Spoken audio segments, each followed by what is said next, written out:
For more videos, please subscribe, like and share.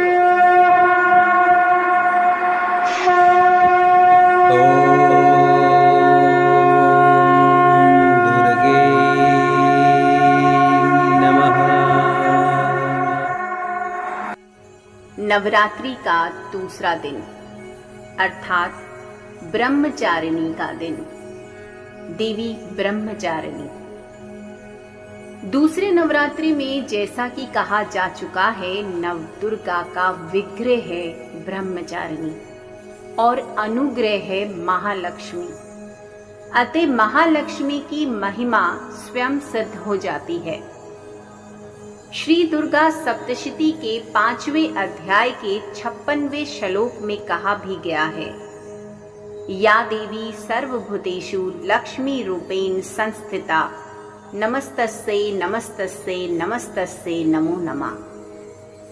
अर्थात जो देवी सब प्राणियों में लक्ष्मी रूप से स्थित है, उनको नमस्कार, उनको नमस्कार, उनको बारंबार नमस्कार। महिषासुर नामक दैत्य का वध करने के लिए ही महालक्ष्मी का अवतरण हुआ। श्री दुर्गा सप्तशती के दूसरे अध्याय में महिषासुर की सेना का वध और तीसरे अध्याय में महिषासुर वध का वर्णन है। इस प्रकार माता महालक्ष्मी ने महिषासुर को मारकर अधर्म का नाश किया तथा देवताओं और स्वर्ग की रक्षा की। कथा का सारांश यह है कि महिषासुर, जो कि भैंसे जैसा राक्षस दिखता था, उसने स्वर्ग पर अधिकार के लिए देवताओं से युद्ध किया। देवता परास्त होने लगे। तब वे श्री विष्णु की शरण में गए। विष्णु और शंकर के तेज से महालक्ष्मी का अवतरण हुआ।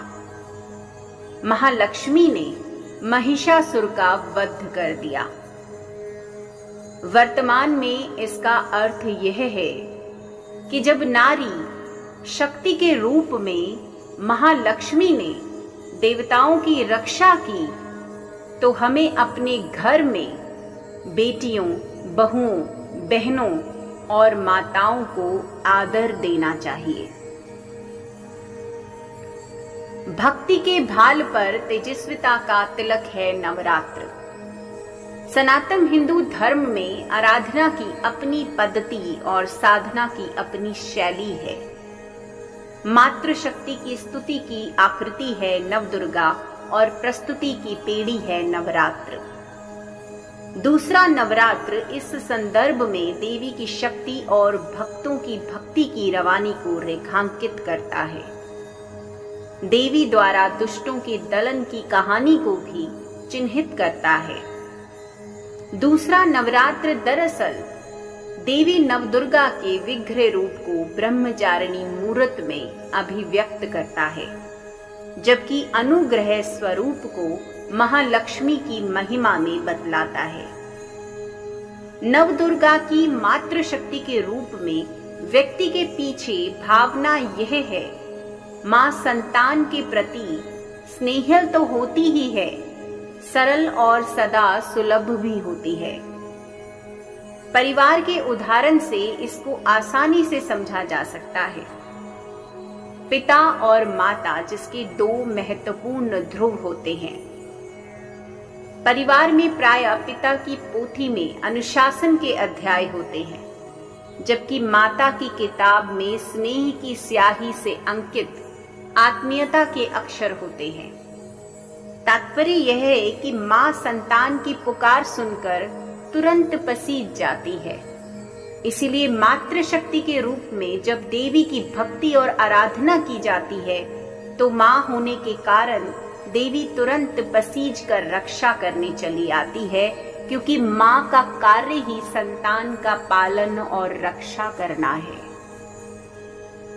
महाभारत के शांति पर्व के 226वें अध्याय के 29वें श्लोक में कहा गया है, संतान समर्थ हो या असमर्थ, दुर्बल हो या हुष्ट पुष्ट, माता उसका पालन करती है।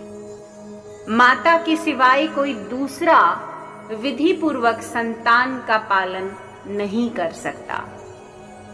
नव दुर्गा का यह रूप बहुत ही खूबसूरत और ममतामयी है।